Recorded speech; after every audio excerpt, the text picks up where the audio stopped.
మరి చంద్రబాబు నాయుడు గారు అధికారంలోకి వచ్చి సంవత్సరం దాటిన పరిస్థితి, మరి ఈ పరిపాలన గురించి సుపరిపాలనలో తొలి అడుగునంటూ కూడా ప్రజల్లోకి వెళ్తూ ఉన్నారు. అసలు ప్రజల నుంచి ఎలాంటి రియాక్షన్స్ వస్తూ ఉన్నాయి? సంతృప్తిగా ఉన్నారా అసలు ప్రజలు ఈరోజు మీ పాలన పట్ల? ఎన్డీఏ కూటమి అధికారంలోకి వచ్చి సంవత్సరమైన సందర్భంగా మేము కూడా ప్రజల్లోకి ఈ మధ్యకాలంలోనే ప్రతి ఇంటికి కూడా వెళ్ళి ప్రతి ఒక్కరితో కూడా పలకరించి ఈ సంవత్సర కాలం పరిపాలన ఎలా ఉందని అడగడం అనేది జరుగుతూ ఉంది. అద్భుతమైన స్పందన వస్తూ ఉందండి ప్రజల దగ్గర నుంచి. ఎందుకంటే ఆయన ఏదైతే మేనిఫెస్టోలో చెప్పారో వచ్చి రాగానే మరి ఆ డిఎస్సి మీద మొదటి సంతకం కానివ్వండి, మరి అదేవిధంగా పెన్షన్ అండి. మరి గతంలో జగన్మోహన్ రెడ్డి చూసుకుంటే 4 ఏళ్ళకి ఒక్కొక్క సంవత్సరం 250 అలా పెంచుకుంటూ 4 ఏళ్ళు పెంచితే మరి వచ్చి రాగానే మొదటి నెలలోనే మరి మా ఎన్డీఏ కూటమి వారు పెన్షన్ 4,000 రూపాయల పెన్షను, వృద్ధులకైతే వికలాంగులకైతే, తర్వాత అనేక రకాలైన చేనేత వృత్తుల వాళ్ళకైతే మొత్తం పెన్షన్లను కూడా 16 రకాలైనటువంటి పెన్షన్స్ మరి అందరికీ కూడా ఇవ్వడం అనేది జరుగుతుంది. అద్భుతంగా ఉందండి. ప్రతి ఒక్కరు చూసుకుంటుంటే చాలా అద్భుతంగా ఉంది పరిపాలన. ఇంకొక విషయం ఏంటంటే జగన్మోహన్ రెడ్డి మొత్తం ఊడ్చుకుని వెళ్ళిపోయాడు. ఏమీ లేదు, రాష్ట్రంలో ఖజానా మొత్తం శూన్యం.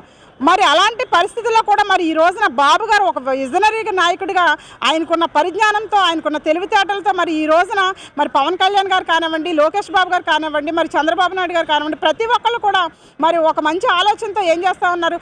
ఒక పక్క సంక్షేమం, ఇంకొక పక్క అభివృద్ధి, రెండు కళ్ళలాగా, ఇటు సంక్షేమం అభివృద్ధి 2 కళ్ళలాగా చూసుకుంటూ రాష్ట్రాన్ని ఈ రోజున ఒక మంచి పరిపాలన అందిస్తూ ఉంచి మరి ముందుకి తీసుకెళ్తా ఉన్నారు. జాబ్ షూరిటీ, మోసం గ్యారంటీ అని చెప్పేసి వైసీపీ నాయకులు కూడా రేపు 21 నుంచి గ్రామాల్లో కూడా పర్యటిస్తామని చెప్తా ఉన్నారు. ఇప్పటికే నియోజకవర్గాల్లో వాళ్ళు మీటింగ్లు కూడా పెడతా ఉన్నారు. దీని గురించి ఏం చెప్తారు?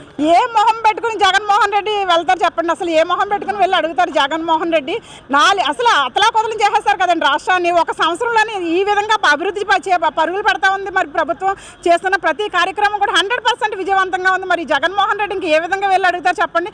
ప్రజలే చీకొడతారండి. జగన్మోహన్ రెడ్డి కానీ వైసీపీ నాయకులు కానీ ఎవరు ఇంటికి వెళ్ళి ఎలా ఉందమ్మా పరిపాలన అని చెప్పి అడిగితే మీకంటే చాలా అద్భుతంగా ఉంది, మీ దగ్గర లేని సత్తా వీళ్ళ దగ్గర ఉందని చెప్పేసి ప్రజలే వాళ్ళ మొహం మీద ఉమ్మేసే పరిస్థితి ఈ రోజు ఉందండి. అంటే మరి ఒకవైపు జగన్మోహన్ రెడ్డికి ప్రతి ప్రెస్ మీట్లోనూ కూడా మాట్లాడుతున్నారు. ప్రజల్లో ఈ రోజు ఒక మార్పు వచ్చింది, ఎన్డీఏ గవర్నమెంట్ మీద తీవ్రమైన వ్యతిరేకత వచ్చింది, ఏదైతే వీళ్ళు కనుక ఇంటింటికి వెళ్తే చీత్కరించుకుంటున్నారని చెప్పేసి మాట్లాడుతూ ఉన్నాడు ఆయన.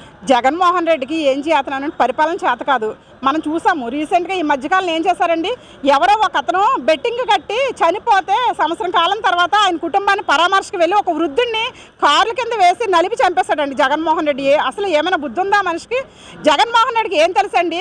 గంజాయి బ్యాచ్ని విచ్చలవిడిగా వదిలేసి వాళ్ళకి ఏదైనా వాళ్ళ తరపున పరామర్శకు వెళ్తాడు ఈయన. ఎక్కడైనా సరే రైతులు ఆత్మహత్య చేసుకున్న దగ్గరికి వెళ్ళి పరామర్శించాడు అండి? ఏదైనా కుటుంబం ఆత్మహత్య చేసుకుంటే పరామర్శించాడా? అలాంటి వాళ్ళ దగ్గర జగన్మోహన్ రెడ్డి వెళ్ళడు. గంజాయి బ్యాచ్, బ్లేడ్ బ్యాచ్ ఇలాంటి వాళ్ళ దగ్గర ఏమైనా ఉంటే చక్కగా వెళ్ళి వాళ్ళని పరామర్శిస్తాడు. ఎందుకంటే వాళ్ళు ప్రోత్సహిస్తాడండి ఆయన. జగన్మోహన్ రెడ్డి ఆయన పరిపాలన చేత కాదు. అలాంటి వాళ్ళని ప్రోత్సహించి రాష్ట్రాన్ని నష్టాల ఊబిలోకి నెట్టేసి ఈ రోజున యువత పక్కదారి పడుతుందంటే, చిన్న కుర్రవాళ్ళు ఈ రోజున గంజాయికి మత్తుకు అలవాటు పడ్డారంటే ఎవరంటే కారణం? కేవలం జగన్మోహన్ రెడ్డి పరిపాలన అని మేము చెప్తా ఉన్నాం. అంటే మరి జగన్ ఉంటే ఈ రోజు మంచి చేసి ఉండేవాడు, జగన్ ఉంటే మనందరికీ కూడా పథకాలు అందేవి, అలాంటి జగన్మోహన్ రెడ్డి మనం ఓడించాము అని చెప్పేసి ప్రజలందరూ బాధపడుతున్నారు. ఈరోజు కూటమి ఈరోజు నెక్స్ట్ 3 yearsలో కూటమి సింగిల్ డిజిట్కే పరిమితం అవుతుంది అని చెప్పేసి మాట్లాడతారు జగన్ గారు. ప్రజలు బాధపడతా ఉన్నారండి.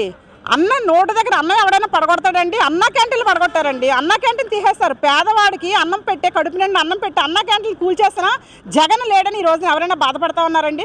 మరి ఈ రోజున ఎన్డీఏ కూటమి వచ్చిన తర్వాత ఎన్ని అన్న క్యాంటీన్లు పెట్టిందండి? 5 రూపాయలకి మంచి భోజనం అండి, మంచి భోజనం అందిస్తూ ఉన్నారు. అంతేకాదు రీసెంట్గా ఈ మధ్యన మరలా 72 అన్న క్యాంటీన్లు మరలా మరి ప్రభుత్వం రిలీజ్ చేసిందండి. కాబట్టి ప్రజలందరూ కూడా చీత్కరించుకుంటున్నారండి.